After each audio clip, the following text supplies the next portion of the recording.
નમસ્કાર, નિર્માણ ન્યૂઝ સાથે હું છું યજ્ઞ। જોઈએ આજના વિગતવાર સમાચાર। તો ખાતાકીય પરીક્ષા પાસ કરનાર 523 એએસઆઈ અને પીએસઆઈનું પ્રમોશન મળ્યું છે, ત્યારે પીએસઆઈ તરીકે પ્રમોશન મેળવનાર કર્મચારીઓને પોસ્ટિંગ આપવામાં આવ્યું હતું।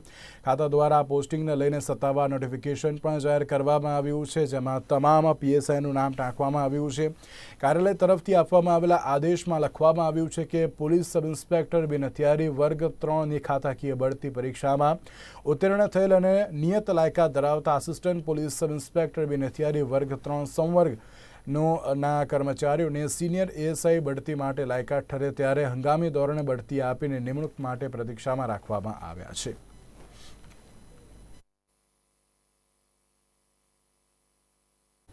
કાંકરિયા કાર્નિવલની 25મી ડિસેમ્બરથી ભારે હર્ષોલ્લાસ સાથે ઉજવણી કરવામાં આવી રહી છે, જે અંતર્ગત ભક્તિ યોગા સ્ટુડિયો, ફાલ્ગુન મહેતા, આહિર સુવર્ણકાર સમાજના અગ્રણી સંજય બાગુલ સહિતના મહાનુભાવો અને સંસ્થાઓએ કાંકરિયા ખાતે ઝુમ્બા અને એડવાન્સ યોગાનો કાર્યક્રમ યોજવામાં આવ્યો હતો, જેમાં મોટી સંખ્યામાં લોકોએ ભાગ લીધો હતો અને પૂરી એનર્જીથી કસરત પણ કરી હતી। આટલું જ નહીં, પરંતુ આ ગ્રુપ દ્વારા દરરોજ કાંકરિયા ખાતે વિના મૂલ્યે એરોબિક્સ અને ઝુમ્બા કરાવવામાં આવે છે, જેથી લોકોનું સ્વાસ્થ્ય સારું રહે અને દિવસની શરૂઆત પણ ખૂબ જ એનર્જી સાથે થતી હોય છે।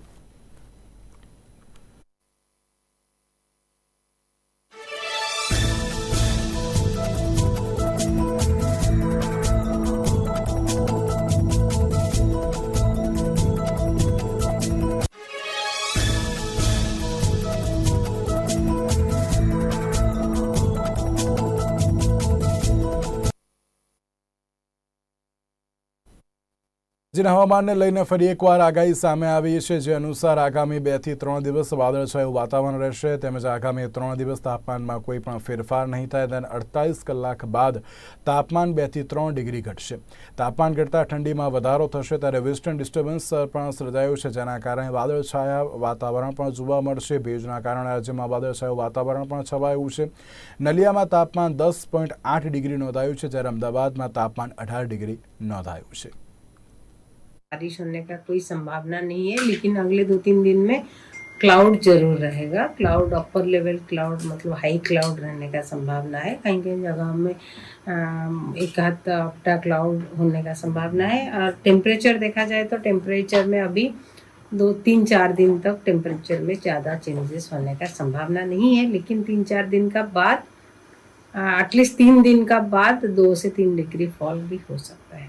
टेम्परेचर अभी जो अहमदाबाद में रिपोर्ट हुआ है 18 डिग्री सेल्सियस एंड गांधीनगर में 16.5 डिग्री सेल्सियस और नलिया में 10.8 डिग्री सेल्सियस यानी 11 डिग्री सेल्सियस रिपोर्ट। अभी अपर लेवल में मॉइस्चर आ रहा है और उसके कारण से थोड़ा सा और वेस्टर्न डिस्टर्बेंस का भी अप्रोच हो रहा है, उसके कारण से क्लाउड देखने मिलेगा कहीं कहीं।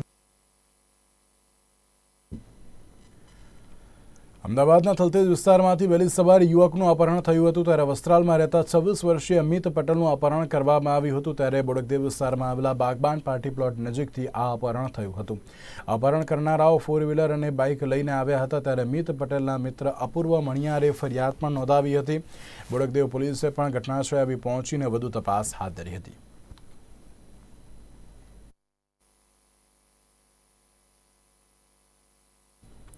દ્વારકા પોલીસ સ્ટેશનમાંથી સરકારી વાહન બોલેરો જીપ લઈને અજાણ્યો શખ્સ રફુચક્કર થઈ જતા પોલીસ બેડામાં દોડધામ મચી જવા પામી હતી, ત્યારે ગણતરીના કલાકોમાં જ દ્વારકાથી ચોરાયેલી સરકારી જીપ જામનગરથી ઝડપાઈ હતી, ત્યારે બિનવારસી હાલતમાં પોલીસે GJ18GB 7269 નંબરની સરકારી જીપ પોલીસે ઝડપી પાડવામાં સફળતા મળી છે। ત્યારે દ્વારકા પોલીસ સ્ટેશનમાંથી પોલીસ વાહનની ચોરી કરીને નાસી જતા ગણતરીના કલાકોમાં દ્વારકા પોલીસ અને જામનગર પોલીસ દ્વારા શખ્સને ઝડપી પાડવામાં આવ્યો હતો અને જામનગર અને દ્વારકા પોલીસે સંયુક્ત ઓપરેશન હાથ ધરીને મોહિત અશોક શર્મા નામના શખ્સને ઝડપી પાડ્યો હતો। ત્યારે મોહિત શર્મા ગાંધીધામનો રહેવાસી હોય, ત્યારે અગાઉ પણ ગુનાહિત ઇતિહાસ ધરાવે છે।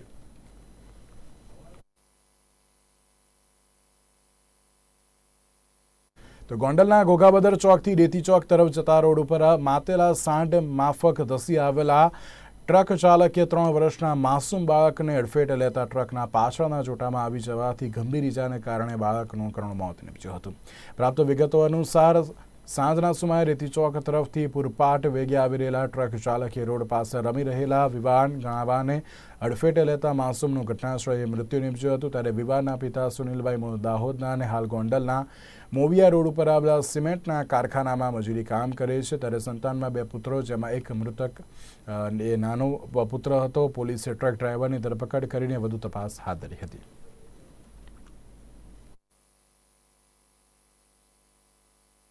રાજકોટમાં કોંગ્રેસના કાર્યકર્તા દ્વારા સૌરાષ્ટ્ર યુનિવર્સિટી ખાતે યુનિવર્સિટીમાં નિયમો વિરુદ્ધ પ્રવેશ પ્રક્રિયા રદ કરવામાં વિરોધ પ્રદર્શન કરવામાં આવ્યું હતું। ત્યારે સૌરાષ્ટ્ર યુનિવર્સિટીના પીએચડી પ્રવેશમાં વિસંગતતા પણ સર્જાઈ હતી। એસસી એસટી ઓબીસી ડબ્લ્યુએસ વિદ્યાર્થીઓને અન્યાય થયો હોવાનું પણ સામે આવ્યું હતું। ત્યારે અલગ અલગ વિષયમાં પીએચડી પ્રવેશમાં વિસંગતતાને કારણે વિદ્યાર્થીઓમાં અસંતોષ પણ જોવા મળ્યો હતો અને કુલ 451 બેઠકના પ્રવેશમાં વિસંગતતા હોવાનું સામે આવ્યું હતું। આ વિસંગતતા બેઠકની યોગ્ય ફાળવણી ન થતા ઊભી થઈ છે, જેને લઈને સૌરાષ્ટ્ર યુનિવર્સિટી કેમ્પસમાં કોંગ્રેસના કાર્યકર્તા દ્વારા ઉગ્ર વિરોધ પ્રદર્શન કરવામાં આવ્યું હતું અને મેરિટ લિસ્ટનું દહન પણ કર્યું હતું। ત્યારે હાલ પીએચડી પ્રવેશ પણ રદ કરવાની માંગ ઉઠવા પામી છે।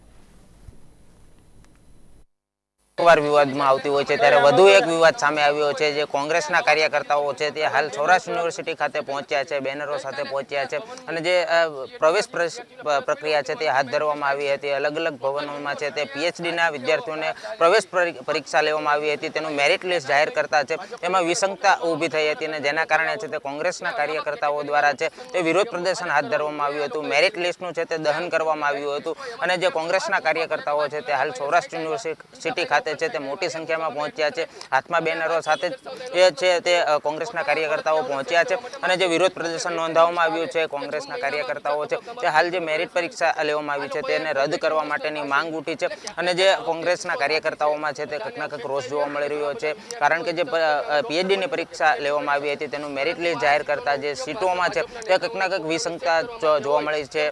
451 સીટો છે અલગ અલગ ભવનની, તે અલગ અલગ ભવનના છે તે વિદ્યાર્થીઓમાં છે તે કંઈક વિસંગતતા ઊભી થઈ હતી।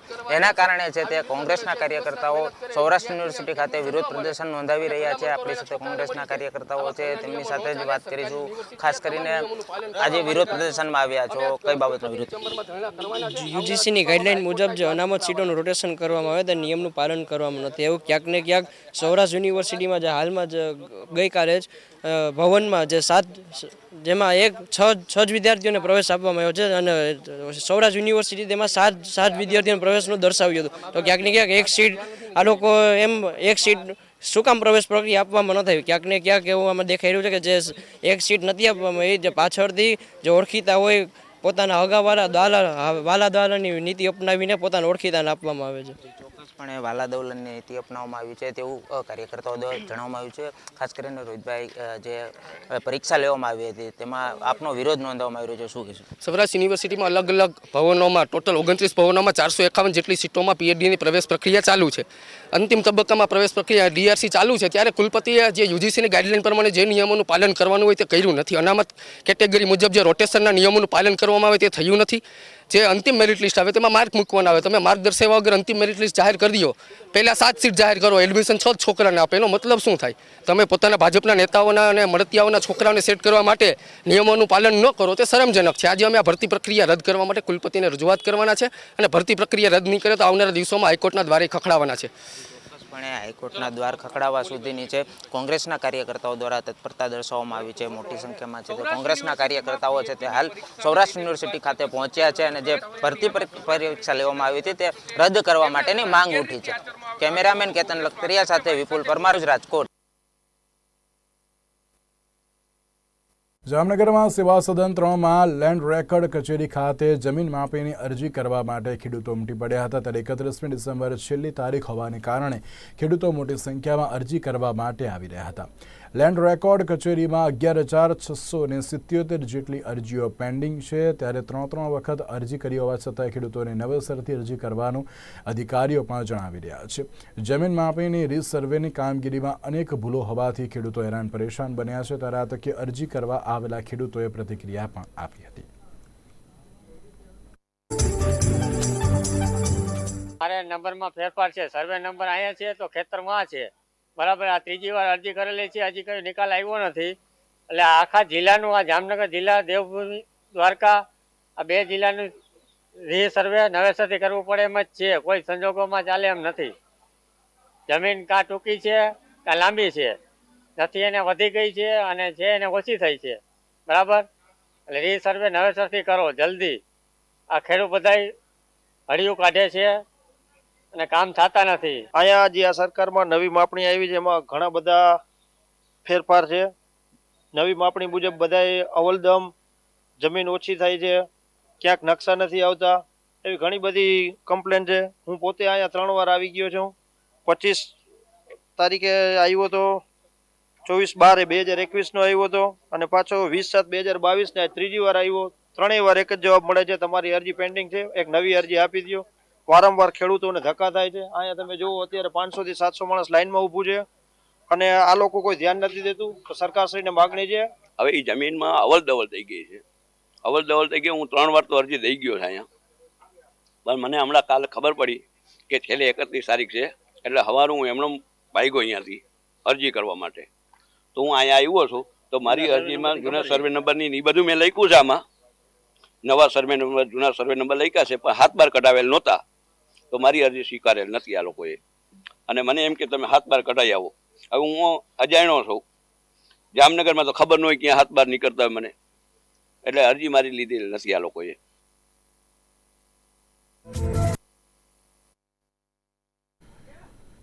જામનગર શહેરી અને ગ્રામ્ય વિસ્તારમાં છેલ્લા થોડાક સમયથી ઠંડીની સિઝનમાં ચોરીના બનાવો બન્યા હતા, જેમાં અમુક ચોરીના ભેદ ઉકેલી નાખવામાં આવ્યા હતા.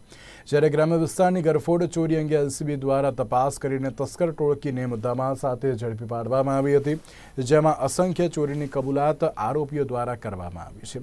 ગેંગના આરોપીઓ દિવસે મહિલાઓના વાળ વેચતા લેતા જોવા મળતા હતા, ત્યારે મોકો જોઈને બંધ મકાનમાં ચોરીને અંજામ આપતા હતા.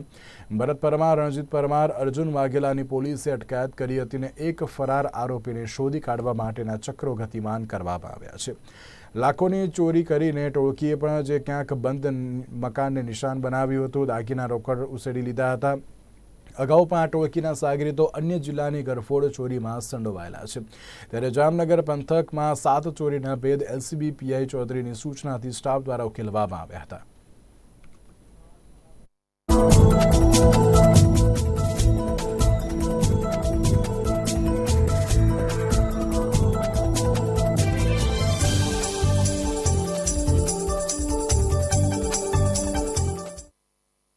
જામનગર જિલ્લાના ગ્રામ્ય વિસ્તારમાં દિવસ દરમિયાન જે ઘરફોડ થતી હતી, આની એક ગેંગ જેમાં ટોટલ 4 લોકો છે, અમે 3 લોકોને જામનગર એલસીબી દ્વારા પકડી પાડેલ છે. જે 3 લોકો છે આના નામ ભરતભાઈ ગંભીરભાઈ પરમાર, દેવી પૂજક અને જામનગરના નિવાસી છે, અને રણજીત ઉર્ફ બોડિયો રામજીભાઈ પરમાર, એ પણ જામનગર જિલ્લાના નિવાસી છે, અને અર્જુન ભગવાનભાઈ ઉર્ફ ભગાભાઈ વાઘેલા, એ પાલીતાણા ભાવનગર જિલ્લાના છે. આ 3 લોકોને જામનગરની એલસીબી દ્વારા અત્યારે પકડી પાડેલ છે. અને એક જે નરેશભાઈ મગનભાઈ કારડિયા, એ અત્યારે ફરાર છે.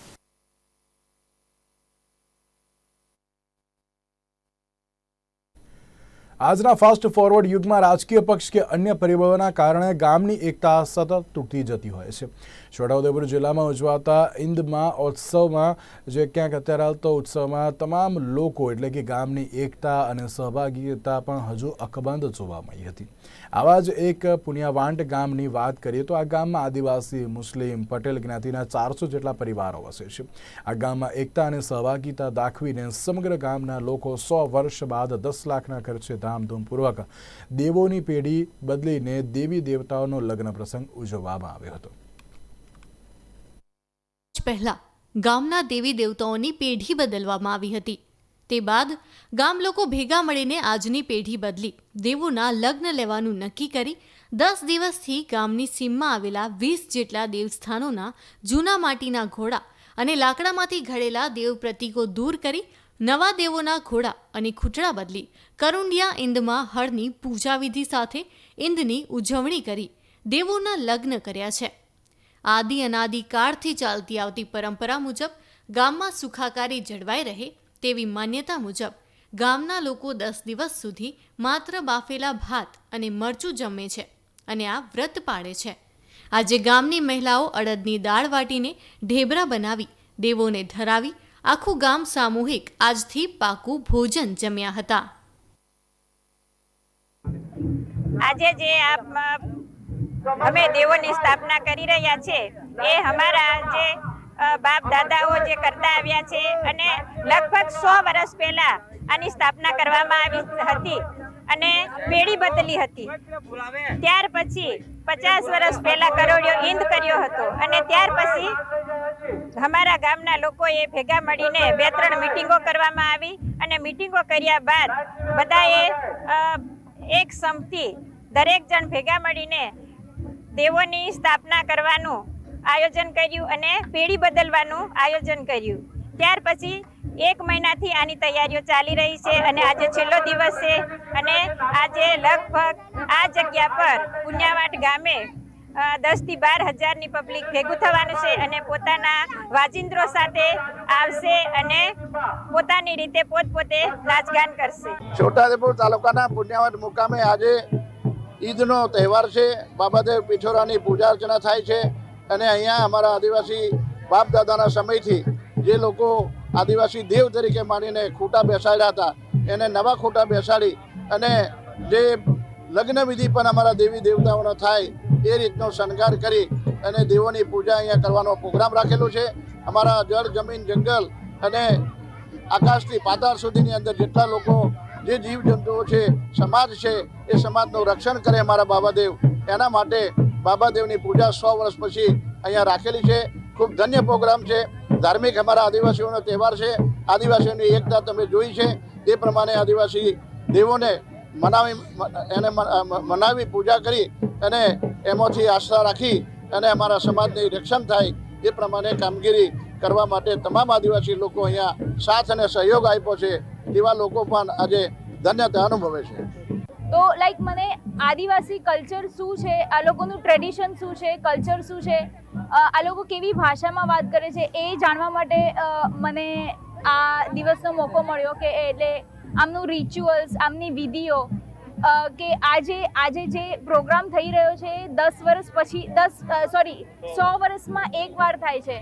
તો એ જોવું હતું કે આ કલ્ચર અને આ રિચ્યુઅલ્સ શું છે. તો એના માટે હું અહીંયા છોટાઉદેપુર તેજગઢ નામના એક જગ્યામાં અમે લોકો આ પ્રોગ્રામ જોવા આવ્યા છીએ. અમે જે પુણ્યાવાટ ગામના દેવોની જે સ્થાપના કરી એના પહેલાં પૂર્વે જે અમારા પૂર્વજોએ લગભગ 100 વર્ષ ઉપરાંત થઈ ગયા ત્યારે આ દેવોની સ્થાપના કરી હતી.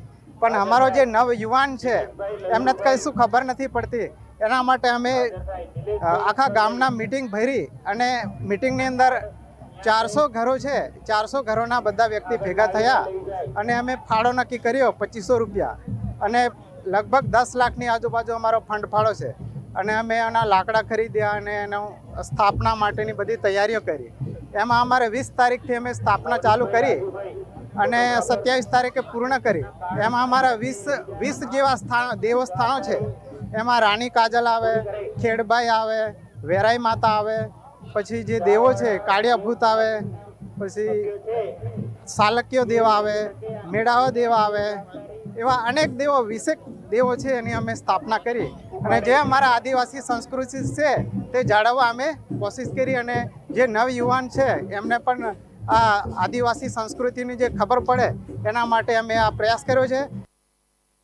ગત રાત્રિના આજુબાજુના 15 થી 20 ગામમાં લોકો ઢોલ સાથે કરમ અને કળાના ઝાડની પૂજા વિધિ કરી 10 ડાળીઓ કાપવાની કુદરત પાસે મંજૂરી માંગે છે, જે ડાળીઓને જમીન ઉપર પડવા નથી દેવામાં આવતી. આ ડાળીઓને વાજતે ગાજતે અખાડા સુધી લાવી ડાળીઓને 7 ફેરા નાચતા ગાતા રમાડવામાં આવે છે અને ડાળીઓની પૂજા વિધિ કરી ડાંગરની પૂંજ પાડી ડાળીઓને રોપવામાં આવે છે. જે બાદ સદીઓ જૂના દેવોના પાટલા અને માટલા ડાળીઓ આગળ સ્થાપના કરી બળવા દ્વારા આખી રાત ગાયના રૂપી કથા કરવામાં આવે છે.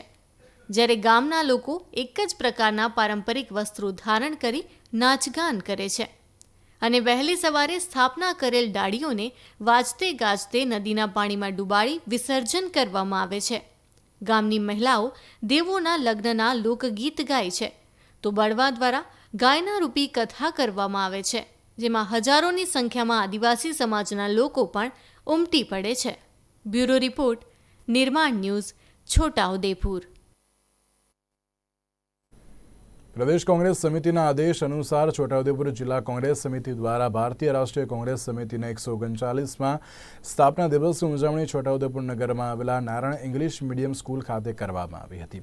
આ કાર્યક્રમમાં ઉપસ્થિત રાજ્યસભાના સાંસદ નારાયણ રાઠવા, જિલ્લા કોંગ્રેસના સમિતિના કાર્યકારી પ્રમુખ જગાભાઈ રાઠવા, બરોડા ડેરીના ડિરેક્ટર અને કોંગ્રેસના નેતા સંગ્રામસિંહ રાઠવા, છોટાઉદેપુર તાલુકા કોંગ્રેસ સમિતિના પ્રમુખ સોમાભાઈ રાઠવા, પાવી જેતપુર તાલુકા કોંગ્રેસ સમિતિના પ્રમુખ કાજલભાઈ રાઠવા, હાથ સે હાથ જોડો પ્રદેશના કો કન્વીનર અર્જુનભાઈ રાઠવા, જિલ્લા મહિલા કોંગ્રેસ સમિતિના પ્રમુખ સાથે વિરોધ પક્ષના નેતા, કોંગ્રેસના આગેવાનો, તાલુકા પંચાયતના સદસ્યો, સરપંચો સહિત મોટી સંખ્યામાં કોંગ્રેસના કાર્યકર્તાઓ ઉપસ્થિત રહ્યા હતા.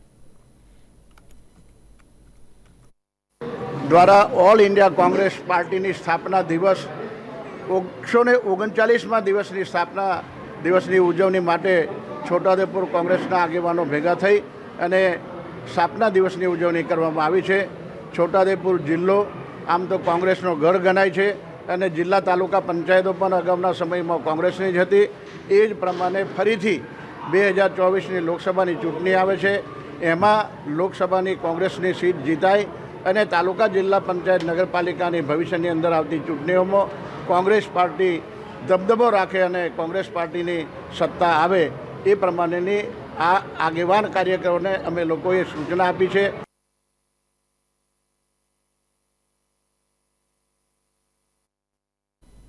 દેશના વડાપ્રધાન નરેન્દ્ર મોદીની સૂચના બાદ વિન્દ્રનબદ યુનિવર્સિટીમાં નવા વિભાગની રચના કરીને કોર્સ શરૂ કરવામાં આવશે, જેમાં અલગ અલગ દેશોની વિદેશી ભાષાનું જ્ઞાન મેળવવા માટે 50 છાત્રોની અરજી પણ આવી ગઈ છે, જેમાં જર્મની ભાષા માટેની 29 અરજીઓ સહિત French, Japanese, Chinese, Spanish, Swedish, finish અને કોરિયન સહિતના 10 સર્ટિફિકેટ શરૂ કરવામાં આવશે, જેમાં વિદેશી ભાષાઓનું જ્ઞાન અને અભ્યાસમાં કરાવવામાં આવશે.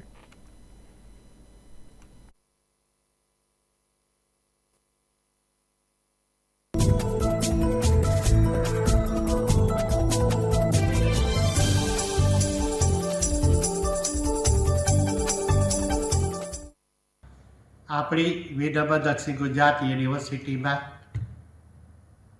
હાલની અંદર ડાયમંડ બુશની મુલાકાતે ભારત રાષ્ટ્રના યશસ્વી અને પરમ આદરણીય માનનીય વડાપ્રધાન શ્રી નરેન્દ્રભાઈ મોદી સાહેબે જે વિનમ્ર દક્ષિણ ગુજરાત યુનિવર્સિટીને વિદેશીઓ ભાષા શીખવવા માટે જે ટકોર કરી હતી તે સહ સ્વીકારી લીધી છે અને અમે કુલ 10 જેટલી જે વિદેશી ભાષાઓ જે છે એના અમે સર્ટિફિકેટ કોર્સ તૈયાર કર્યા છે, જેવા કે French, German, Russian, Korean, Chinese જેવી વિવિધ ભાષાઓના અને એને માટેનું રજિસ્ટ્રેશન અમારી વેબસાઇટ જે છે www.vinejo.ac.in પર વિનામૂલ્યે જે વિદ્યાર્થીઓ 10 ભાષા શીખવા માંગતા હોય તેનું શરૂ કરી દીધું છે. આ ઉપરાંત આ ભાષાની અંદર ઓનલાઈન ઓફલાઈન જે લોકો અભ્યાસ કરાવવા માંગતા હોય તે લોકોનો પણ અમારી વેબસાઇટ પર રજિસ્ટ્રેશન ચાલુ છે અને ખૂબ ટૂંક સમયમાં આ કોર્સ અમે આ જે 60 કલાકનો જે કોર્સ છે અને વત્તા પ્રેક્ટિકલ અમારી પોતાના અંગ્રેજી વિભાગ ખાતે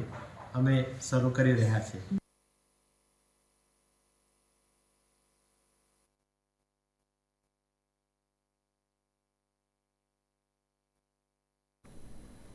મહેસાણા કડીના ઇન્દ્રાડ ગામની પ્રાથમિક શાળામાંથી ટેબ્લેટ ચોરાયાની ઘટના પ્રકાશમાં આવી છે, ત્યારે પ્રાથમિક શાળામાં બાળકોના અભ્યાસ માટે અપાયેલા 15 જેટલા ટેબ્લેટની જે ચોરી થઈ હોવાની ઘટના પ્રકાશમાં આવી છે, ત્યારે અજાણ્યા શખ્સો દ્વારા આ ચોરી કરવામાં આવી હોવાની બાબત પણ સામે આવી છે. ત્યારે અગાઉ પણ પ્રાથમિક શાળામાં ચોરી થવાની ઘટનાઓ સામે આવી હતી, ત્યારે બીજી વખત તસ્કરોએ શાળાને નિશાન બનાવી હતી તે બાબત પણ સામે આવી છે. ત્યારે શાળામાં ટેબ્લેટ ગુમ હોવાની જાણ થતાની સાથે શાળાના આચાર્ય દ્વારા ફરિયાદ પણ નોંધાઈ હતી.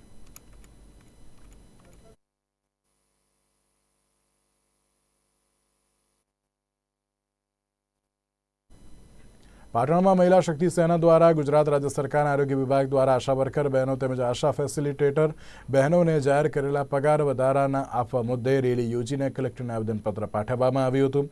પાટણ જિલ્લા પૈકી પાટણ અર્બન તાલુકા, હારીજ, સમી, સાંતલપુર, સિદ્ધપુર અને શંખેશ્વર તાલુકાની આશા વર્કર બહેનોને બાકી પડતો 8 મહિનાનો પગાર તેમજ 6 મહિનાનો બાકી પડતો 50% વધારો તાત્કાલિક આપવાની માંગ કરવામાં આવી હતી. ત્યારે 1 ઓક્ટોબર 2022ના રોજ આશા વર્કર બહેનોને પ્રોત્સાહન રકમમાં દર માસે ₹2500 તેમજ આશા ફેસિલિટેટર બહેનોને ₹2000નો પગાર વધારો આપવાની જાહેરાત કરવામાં આવી હતી.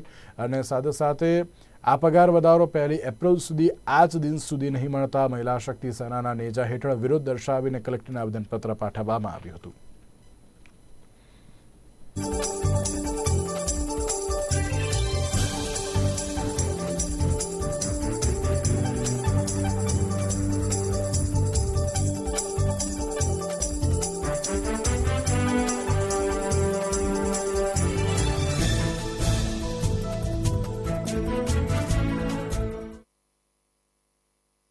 બિલકુલ, હું ચંદ્રિકા સોલંકી, મહિલા શક્તિ સેના પ્રમુખ. આજરોજ પાટણ જિલ્લાની આશા વર્કર અને ફેસિલિટેટર બહેનો ઉપસ્થિત થયા છે. કારણ એ છે કે 9 મહિનાથી 50%નો વધારો નથી મળ્યો. 8 મહિનાથી બહેનોને ₹2500નો જે પગાર વધારો છે એ પણ ચૂકવવામાં નથી આવે. ત્યારે જિલ્લા પંચાયતના આરોગ્ય વિભાગની જે ઉદાસીનતા છે, લાલિયાવાડી છે, એ હરગીજ ચલાવી લેવામાં નહીં આવે. દિવાળી જેવા તહેવારોમાં પણ આ બહેનોએ ખૂબ જ મતલબ દુઃખદાયક પરિસ્થિતિમાં તહેવારો વિતાયા છે. દિવાળી પછી બાળકોનું શૈક્ષણિક સત્ર શરૂ થતું હતું, ફી ભરવામાં પરેશાની થતી હતી. ખરેખર ભારત દેશની 5મા નંબરની આર્થિક ઇકોનોમી ધરાવતા દેશમાં જો 8 ને 9 મહિના સુધી પાયાનું કામ કરનાર ગરીબ બહેનોને જો પગાર વધારો ચૂકવવામાં ન આવે તો ગુજરાત રાજ્ય સરકારના આરોગ્ય વિભાગનું જે તંત્ર છે જિલ્લાનું, એ ખરેખર ડૂબી મરવું જોઈએ, લાજી મરવું જોઈએ કે ગરીબ બહેનો પાસે તમે રાત દિવસ કામ કરાવો છો, વૈતરા કરાવો છો અને એનું વળતર ચૂકવવામાં તમે ઠાગા ઠૈયા કરો છો. તો આજ રોજ માન્ય કલેક્ટરશ્રીને ધારદાર રજૂઆત કરવાના છીએ અને દિન 15 ની અંદર જો આ 50%નો વધારો અને ₹2500નો વધારો 8-9 મહિનાનો બાકી છે એ નહીં ચૂકવાય તો 15 દિવસ પછી સમગ્ર જિલ્લાની બહેનો અહીંયા ભૂખ હડતાલ કરશે.